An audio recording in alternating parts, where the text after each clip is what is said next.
This is the best fantasy football draft strategy in 2024 for picks 7 through 9 that we're going through today. But first, I am giving away one FFN hat per week for free to somebody who goes down there, drops a like on the video, is subscribed to the channel, and gives me their hottest take for 2024 fantasy football. So please go down there, drop a like on the video, subscribe to the channel, and go down there and tell me what your hottest take is. So let's go ahead and just start out by saying what the difference is between an Underdog best ball style draft and a fantasy football traditional redraft league on platforms like ESPN, Yahoo, and Sleeper right here. So the real difference here that we're going to highlight today is what the roster makeup is going to be. So in a traditional ESPN, Sleeper, Yahoo redraft league, you're looking at a 2 running back, 2 wide receiver, 1 quarterback, 1 tight end, 1 flexed or 2 flexes, 1 kicker, and 1 defense type of format right here. So just based on that, there's really not much of a value change between running backs and wide receivers, although usually we do see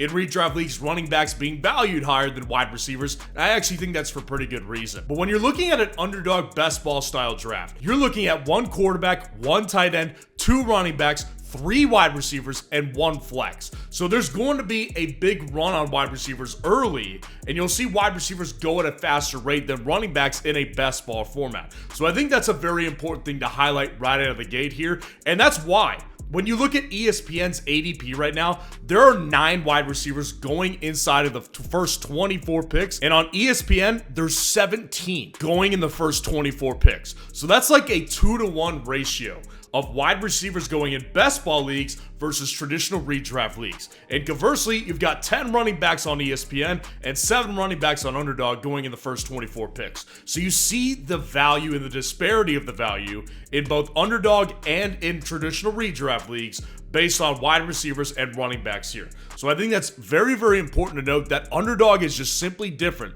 because of that 3rd wide receiver aspect, knowing that you're going to have a 3rd wide receiver scoring for you every single week, regardless of how the scoring goes. But what we're going to do here is we're going to look at all of that, combine it with who the targets are in both traditional redraft leagues on ESPN and on best ball leagues. So when we're looking at the first round here on ESPN, we've got obviously picks 7 through 9 that we're looking at here, but typically what happens when you get down to picking further in this range is you'll start to see more guys drop because somebody ahead of you picks somebody that's in your range that they like really a lot. So that means some guys will fall in this type of range for you. So I included picks 5 through 6 as well, just to give a better idea of how real drafts go in fantasy football. So when we're looking at these picks right here, the guys that I like in order, I really like all of them. I don't think you can go wrong with any of the guys in this range, 5 through 9. But I'm looking at Bijan Robinson, Jamar Chase, and Amon-Ra St. Brown as that top tier of guys that are good in this range.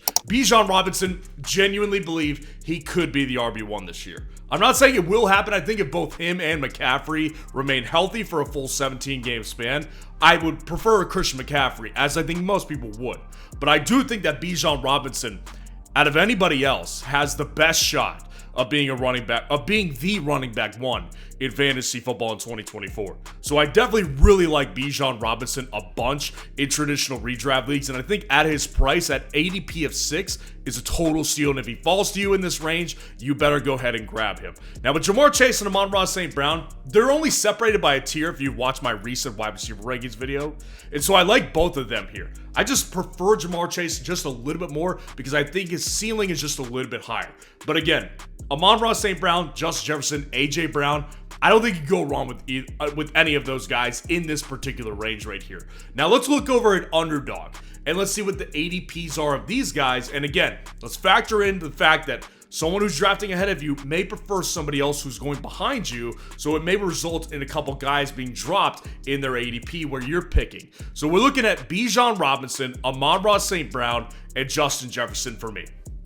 Now I want to again express that it's not always the best idea. And in fact, data proves this. It's not really the best idea to go with a running back 1 in round 1 of an Underdog league. Now, the only time that it's good is if you're getting a league-winning type of running back. And again, I think Bijan Robinson could very well be a league winner. And the good news is he's actually perfectly in line with this ADP because he's got an ADP right now of 7 on Underdog. So I really do think Bijan Robinson could be a league winner, and I have personally taken Bijan Robinson more than a couple times in my own best ball drafts. I've drafted over 50 teams on Underdog as of today, and I've drafted Bijan Robinson in several, and you can get in some best ball drafts as well on Underdog. If you have not signed up yet, use code FFN, and they will give you $250 in free bonus cash to play with when you deposit $10 on Underdog. They're literally throwing free money at you to get in as many best ball drafts as you want to, so go on Underdog, use code FFN for that big time free bonus cash offer. And then we're looking at other guys like Breece Hall and AJ Brown.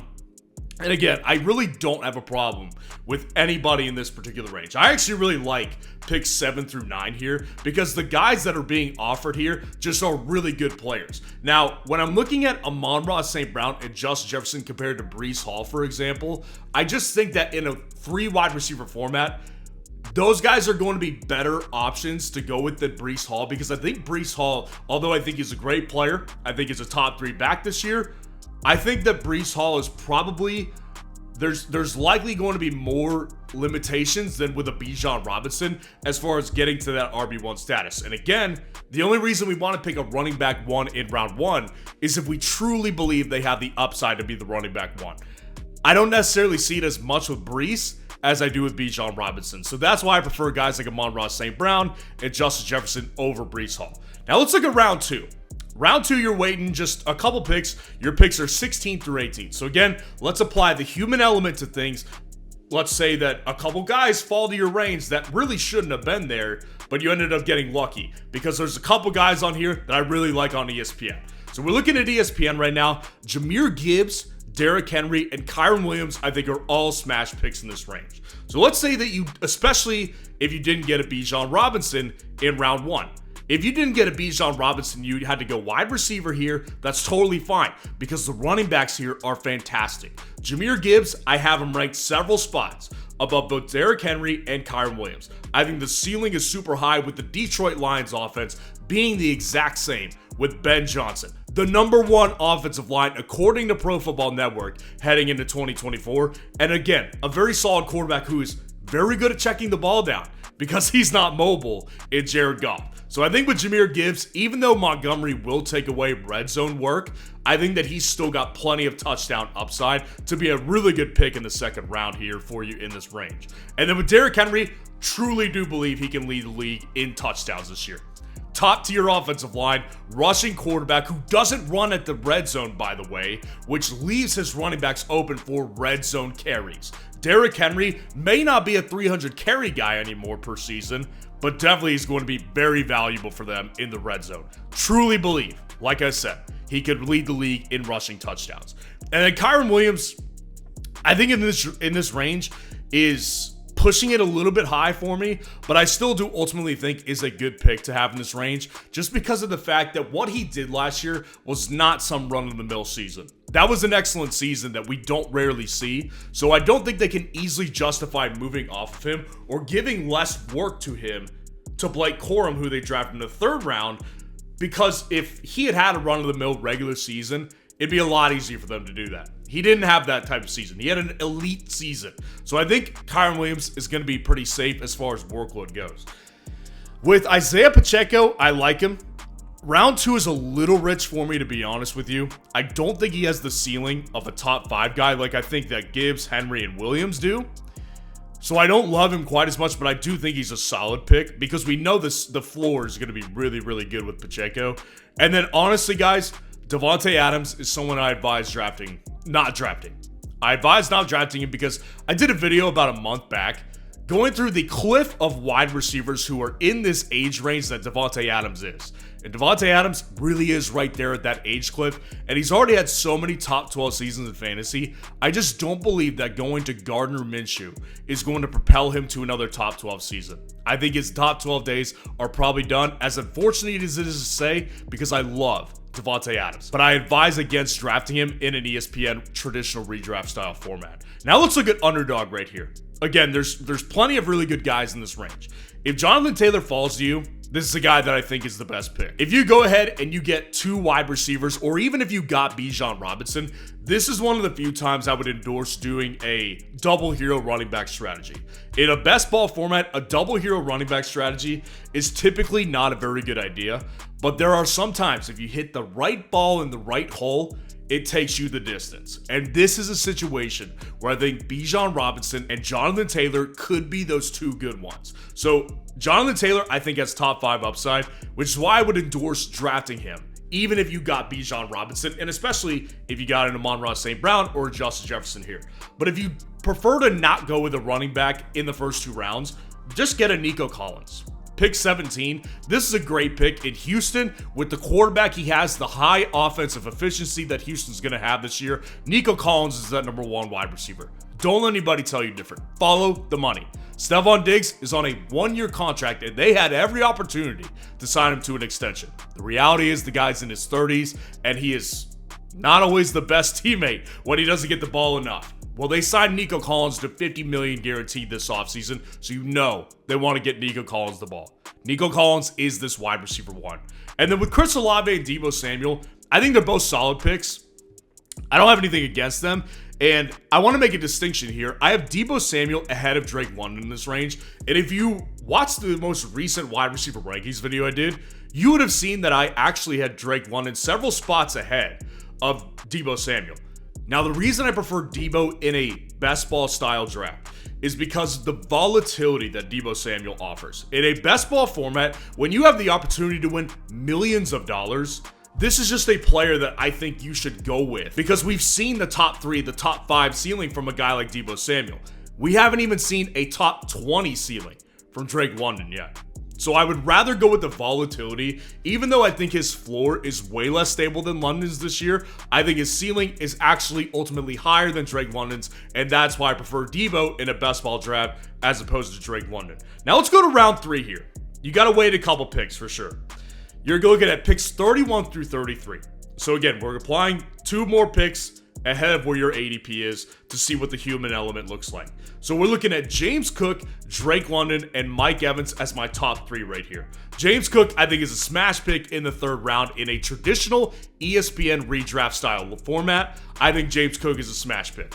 Easily going to be a bust-proof guy. He's a bust-proof running back if I've ever seen one this year. I don't think there's a way he busts, and I do think that his ceiling is really, really high inside the top 10, probably in that top 6 to top 7 range right there. So I think James Cook, you can't go wrong with. And then Drake London in the 3rd round of a redraft league, way more on board with him. Just way more on board. We're talking about a matter of like 15 picks here, so I'm just way more on board with drafting Drake London in this range than I am in a best ball format in round 2. It's just a way better value here. Now we're looking at Mike Evans, Stephon Diggs. I think they're both solid picks too. But again, looking back at that cliff video I made for the wide receivers, they're both at the age range where we could see the cliff. So it makes me just a little bit more uneasy to draft them rather than picking a guy like Drake London, who still is theoretically in the prime of his career and with a massive quarterback upgrade that he hasn't seen his entire NFL career. And with Joe Mixon, very similarly to Davante Adams, I'm advising drafting him. I'm advising not drafting him, I'm sorry. I don't like Joe Mixon this year. New team with the Houston Texans. Not that it's a downgrade offensively, but look, he's already injured to start training camp, and the Houston Texans have floated the idea all offseason of using a 2 running back system. Now, let's see how that works out when they get to September and they find out Dameon Pierce can't do it. But I still think that there's a lot of things there.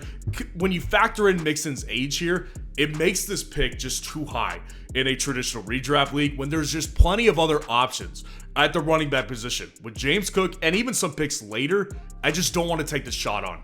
And then we're looking at Underdog right here. In this particular range, several good picks here as well. Michael Pittman, Derrick Henry, and Kyren Williams. So obviously with the 2 running backs, it's the same thing. I think they're both great values in the 2nd round of redraft leagues, and I think they're both great values in the 3rd round of Underdog best ball style formats. Now with Michael Pittman, I actually prefer him because of the 3 wide receiver factor that you have on best ball that you don't have on traditional redraft leagues. And I actually think that Michael Pittman Jr. in this range probably has the best shot to be a wide receiver 1 in fantasy that Stephon Diggs and DJ Moore do. I like DJ Moore a lot particularly, but I think that with Michael Pittman, you know that the volume is not going anywhere. 150 plus targets. They just signed the dude to a big extension this year.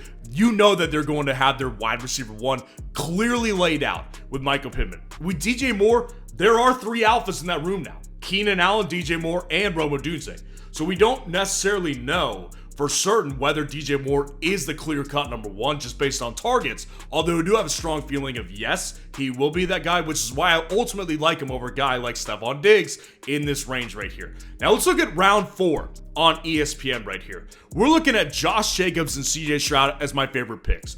As I was saying with Joe Mixon in round 3, the reason I don't want to pick Mixon is because Josh Jacobs is in this range right here, and he is by a mile a better pick at the value you're getting him at. I just have him ranked higher because I believe that his situation in Green Bay is unlike anything he saw with Las Vegas. Better quarterback, better surrounding cast around him, better offensive line than he's had in Las Vegas. So I just think that all the way around, they paid him to be their guy. Josh Jacobs, I don't think is going to fail this year. I think he's actually pretty bust-proof, and I think his ceiling actually is top 5. So I would totally advise you to wait on picking a running back in round 3 with Joe Mixon. And if you want to wait, go with a guy like Josh Jacobs in the 4th round. And then CJ Stroud right here, we're looking at pick 42. He's at the end of it. And I just think that in a redraft style league, you want to go ahead and pick a quarterback in the first 3 to 4 to 5 rounds. CJ Stroud is a great quarterback to pick because he's got weapons galore, an improving offensive line, and just an improving culture. And coming into his 2nd season, Houston should rely on CJ Stroud in a big way in 2024, and he'll probably throw close to 600 balls this year. Now, Rachaad White, Mark Andrews, Brandon Ayuk, I like all of them. Don't have a problem with any of them. I just prefer those guys, CJ Stroud and Josh Jacobs, above them because I have questions about all those guys. In particular, Brandon Ayuk right now, because at the time of this filming, is holding in training camp. So he's there in the facility, just not practicing. So there's going to be a rift there, as there has been all offseason with the 49ers and with Brandon Ayuk. Now let's look at Underdog right here. I'm looking at Jalen Hurts. Again, similarly to the redraft style, if you didn't go with a tight end in the 3rd round, or if you didn't go with a quarterback in the 3rd round, Jalen Hurts is the guy that I think you should go ahead and grab. Get yourself the positional advantage of getting a top 2 quarterback at the very least. Jalen Hurts will be that guy because we'll see the rushing upside again. So we'll give you that massive positional advantage at the quarterback position, which is important to have when you're talking about a onesie position. And then again, Isaiah Pacheco, Cooper, Travis Kelce, I like all of them. I don't like any of them more than the others. I think Pacheco in this range of values is a very good pick. But again, I still do have questions with the ceiling. And when you're talking about underdog drafts, the running backs are obviously devalued, so I do still like some of the running back values that you can get a little bit later on.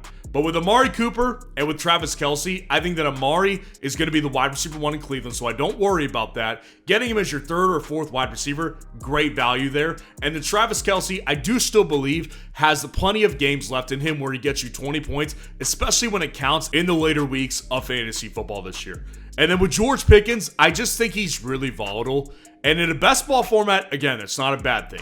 I just prefer Amari Cooper over someone like George Pickens in this range. So let me know what you think of the video in the comments below. And if you want to see the best draft strategy for picks 10 through 12, click on this video right here.